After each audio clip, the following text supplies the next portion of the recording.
नमस्कार साथियों काफ़ी शिक्षक परेशान हैं और वो पूछ रहे हैं कि सर हम किस तरीके से आपत्ति दर्ज करा सकते हैं। तो मैं वो आपको तरीका बताऊंगा और साथियों आपसे रिक्वेस्ट करूंगा कि वीडियो पूरा ज़रूर देखिएगा। अगर आप सरप्लस में आ गए, अगर आप पीड़ित हैं और वाकई में नियम के अनुसार आपका नहीं होना चाहिए, तो निश्चित ही साथियों आपका समायोजन वो रुकेगा। जी हाँ साथियों, माननीय जस्टिस साहब आपका समायोजन रोकेंगे और इसके लिए एक स्पष्ट गाइडलाइन भी जारी की जाएगी। तो सबसे पहले दोस्तों मैं आपसे रिक्वेस्ट करना चाहूँगा कि वीडियो को पूरा देखिएगा ताकि आपको जानकारी हो सके। और काफ़ी ज़िलों में अलग अलग स्तर से सूचियाँ बनाई गई हैं। तो साथियों मेरे पास एक खबर आई है कि ये सूची किस बेस पे बनाई गई मैं आपको बताऊंगा।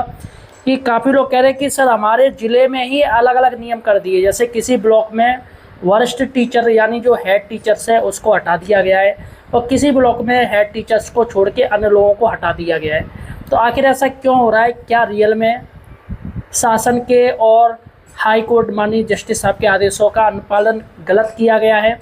आज मैं आपको इस वीडियो में पूरी जानकारी दे रहा हूँ। अतः साथियों समायोजन से रिलेटेड सारी सही और सटीक जानकारी के लिए आप हमारे चैनल एम्प्लॉयड हेल्पर को सब्सक्राइब जरूर कीजिए। जी हाँ साथियों, वीडियो को यार सब्सक्राइब जरूर कीजिए। और साथियों मैं आपको कोई प्रॉब्लम है तो आप मुझसे कमेंट सेक्शन में जाके पूछ सकते हो। चूँकि साथियों मैं ज़्यादातर सारे जो जितने भी टॉपिक है सभी वो अपने वीडियो में लेके चलता हूँ, इसलिए आप पहले इस वीडियो को पूरा देखिएगा। अगर आपको लगता है कि सर ने हमारा जो प्रश्न हमारे अंदर जो मन में चल रहा है उसका जवाब हमें नहीं मिला है, तो आप कमेंट सेक्शन में मुझसे पूछ सकते हो। इसके साथ ही मैं नया वीडियो बनाऊंगा तो उसमें सारे के सारे जो क्वेश्चन है वो मैं उठाऊंगा और उनके आंसर देने की कोशिश करूँगा। सबसे पहले साथियों देखिएगा, मैं आपको बता दूं समायोजन की जो सरप्लस शिक्षकों की सूची जारी हो चुकी है, प्राइमरी स्तर की, जूनियर स्तर की। सबसे पहले ये आखिर ये डिफरेंट कैसे आ रहा है देखिएगा, मैं आपको बता दूं। जैसा कि हाई कोर्ट ने आदेश दिया था फीफा लागू किया जाएगी, FIFO first in first out policy लागू की जाएगी। तो यहाँ पर साथियों देखा जाए तो तमाम बेसिक शिक्षा अधिकारियों द्वारा फीफो ही लागू की गई है, क्योंकि शासन से जो आदेश आया था वो फीफो के लिए था। तो यहाँ पर कहीं हेड टीचर हटाए जा रहे, कहीं हेड के बाद जो वरिष्ठ टीचर उसको हटाया जा रहा है। आखिर ये मामला क्या है, कैसा मामला, इस वीडियो में आपको बता दूं। देखिएगा सबसे पहले यहाँ पर जो इन्होंने जो लिस्ट बनाई है वो लिस्ट फीफो के अनुसार बनाई है, फर्स्ट इन फर्स्ट आउट। यानी विद्यालय, ध्यान दीजिएगा, आपके विद्यालय में जो टीचर्स पहले आया है वो सीनियर माना जाएगा। भले वो 68,000 वैकेंसी का हो, 69,000 वैकेंसी का हो, या अभी कोई नई वैकेंसी हुई हो उसका हो, अगर वो पहले तो वही सीनियर माना जाएगा।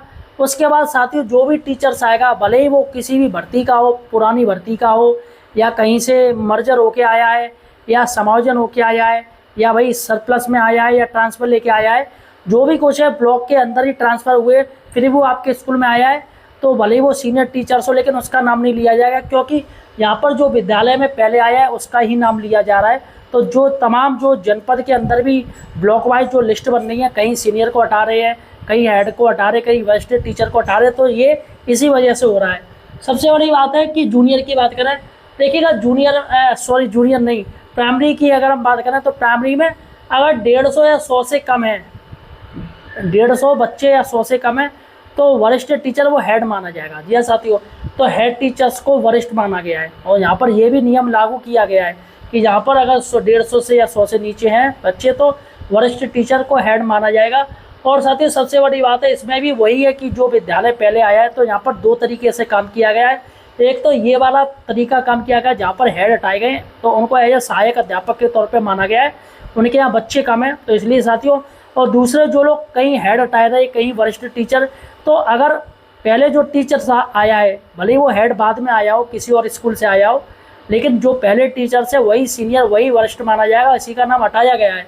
और जूनियर की साथियों बात करें तो जूनियर में विषयवार वरिष्ठ माना जाएगा। जी हाँ, किस सब्जेक्ट का है। अब कहीं कहीं देखने में आ रहा है कि भैया ये जूनियर में भैया 3 टीचर्स हैं, नियम तो ये कहता है कि जूनियर में 3 टीचर्स ही होने चाहिए, लेकिन यहाँ पर 2 टीचर्स रखा है, 1 टीचर सरप्लस दिखा दिया। अब यहाँ पर ये तो आरटी एक्ट का अवहेलना हो रही है, सीधे सीधे अवहेलना की जा रही है। भाई जूनियर में 35 बच्चों में 3 टीचर चाहिए, लेकिन यहाँ पर कहीं कहीं ऐसे हैं 3 टीचर है लेकिन एक को सरप्लस दर्शा दिया गया। कहीं कहीं मतलब अगर देखिए तो साथियों कमियाँ हैं इस लिस्ट में है।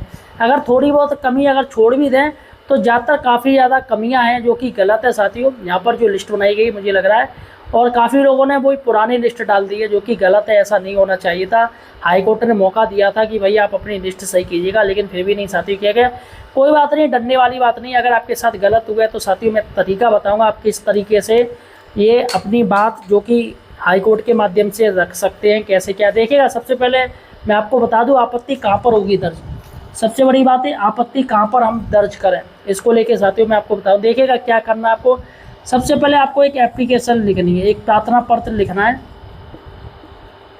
आपको प्रार्थना पत्र लिखना है सही से, और अगर हो सके तो कुछ एविडेंस अगर है आपके पास तो आप लगा सकते हो, जैसे आपका ज्वाइनिंग लेटर हो गया, और सामने वाले की क्या स्थिति है, अगर हो सके तो उसका भी अगर ज्वाइनिंग लेटर या जो भी कुछ मिल जाए, या फिर उसका जो बैनर पे उसका पूरी डेट ऑफ बर्थ सब कुछ होता है वो आप ले लीजिए, लिख लीजिए। तो इस बेस पे साथियों एक एप्लीकेशन बनाइएगा और वहाँ पर आप एप्लीकेशन दीजिएगा। सबसे पहले आपको BSA को देना है, तो बेहतर होगा आप BSA बेसिक शिक्षा अधिकारी जी को दे दीजिएगा, हर हाल में दे दीजिएगा, आज या कल तो दे ही दीजिएगा हर हाल में। तो क्योंकि हाईकोर्ट का जो पहला प्रोसीजर यही है कि आप अपने बेसिक शिक्षा अधिकारी जी को आपत्ति दर्ज कीजिएगा। तो क्या आपत्ति आप देखिएगा, आप आपत्ति दर्ज कीजिएगा। उसके बाद साथियों आपको क्या करना है, उसके बाद प्रयागराज आपको जाना पड़ेगा। प्रयागराज आपको प्रयागराज जाना पड़ेगा और एक वकील आपको करना पड़ेगा, वकील आपको ही करना पड़ेगा, एक वकील आपको करना पड़ेगा। उसके बाद उस वकील के माध्यम से आपको एक प्रत्यावेदन देना पड़ेगा, यानी कि एक एप्लीकेशन देनी पड़ेगी, जिसमें आप कहोगे कि सर देखो हमारा ये नाम आ गया, नियम में ऐसा नहीं है, ऐसा होना चाहिए था, और ये नियम है, लेकिन फिर भी मेरा नाम इसमें डाल दिया गया है। और चूँकि साथियों BSA ऑफिस में अगर आप एप्लीकेशन दे रहे तो निश्चित रिसीविंग आप उसे ज़रूर लीजिएगा। रिसीविंग लेना इम्पोर्टेंट है, क्योंकि रिसीविंग अगर वैसे कोई ना दे रहा हो तो आप डाक जाइएगा, BSA ऑफिस में जो डाक विभाग होता है उसमें जाइएगा, वहाँ पर आपको पक्की रिसीविंग मिलेगी 101%। ठीक है, और हो सके तो एक सेल्फी ले लीजिएगा, ये प्रूफ रहेगा कि हम यहाँ एप्लीकेशन देने आए थे। ठीक है साथियों, तो ये प्रूफ हो गया। फिर आपको हाई कोर्ट जाना है, प्रयागराज जाना है, वहाँ पर एक वकील करना पड़ेगा, और वकील के माध्यम से आपको साथियों एक प्रत्यावेदन देना पड़ेगा। हाई कोर्ट में अपने सारे डॉक्यूमेंट जो भी कुछ है, आपको क्या आपत्ति है वो सब कुछ करना पड़ेगा। जो एप्लीकेशन आपने दी है BSA ऑफिस से उसकी रिसीविंग मिली है वो साथियों इसमें आपको लगानी पड़ेगी। और सीधे सीधे उन्होंने कह दिया कि जो आपको जो भी कुछ करना पड़ेगा वो सब का सब मतलब हार्ड कॉपी में वो चाहिए डॉक्यूमेंट, और AI का इस्तेमाल नहीं करना है बिल्कुल। उन्होंने साफ साफ कह दिया आर्टिफिशियल इंटेलिजेंस का तो इस्तेमाल ही नहीं करना है। तो जो भी साइन होंगे वो आपके ही साइन होंगे। तो इसलिए बेहतर हो आप लोग प्रयागराज जाइएगा, या फिर ऐसा कीजिएगा किसी वकील से अगर आप बात कर लीजिएगा, अगर वो आपका काम कर दे, आपके घर बैठे ही फीस ले ले। लेकिन उसमें साथियों थोड़ा रिस्क भी रहता है, अभी हो सकता है वो चीज़ माने ना। आप वकीलों की क्या पता उसने आपकी एप्लीकेशन दी भी या नहीं दी, वैसे ही आपको कह दे हाँ दे दी हमने, तो इसमें रिस्क है। तो इसमें हाईकोर्ट ने सीधे सीधे कहा है कि 17 जुलाई तक आप अपनी आपत्ति दे सकते हो। तो यहाँ पर 17 जुलाई, जी हाँ साथियों, 17 जुलाई शाम को 5 बजे तक आप अपनी आपत्ति दे सकते हो। चूँकि 5 बजे तो ऑफिस बंद होते हैं, कोर्ट भी बंद हो जाते हैं। तो यहाँ पर अगर देखा है तो 4 बजे आप मान के चलेगा। बहुत से लोग क्या होते हैं कि दस्ता सब चाय पीने चले जाते हैं, कोई यहाँ उठ जाता है, तो इसलिए 4 बजे आप लास्ट जानिएगा। 17 जुलाई 4 बजे तक आप अपनी आपत्ति दे सकते हो, लेकिन आपको एक अधिवक्ता करना पड़ेगा, आपको एक वकील करना पड़ेगा, आपको प्रयागराज जाना पड़ेगा, वहाँ मिलना पड़ेगा। और अगर आपको रियल में प्रॉब्लम है तो वहाँ आप जाइएगा, और निश्चित ही साथियों आपत्ति आपकी जो आपत्ति है उस पर साथियों जज साहब निश्चित ही आपको राहत देंगे, स्ट्रिक्टली ऑर्डर देंगे कि भाई इनकी आपत्ति कैसे आ गई, ये सब चीज़। क्योंकि मुझे लग रहा है आपत्ति हर कोई नहीं देगा, जो रियल में पीड़ित है वही आपत्ति देने जाएगा। क्योंकि इसलिए जज साहब ने कहा है कि प्रयागराज आप आइएगा जिसको आपत्ति है।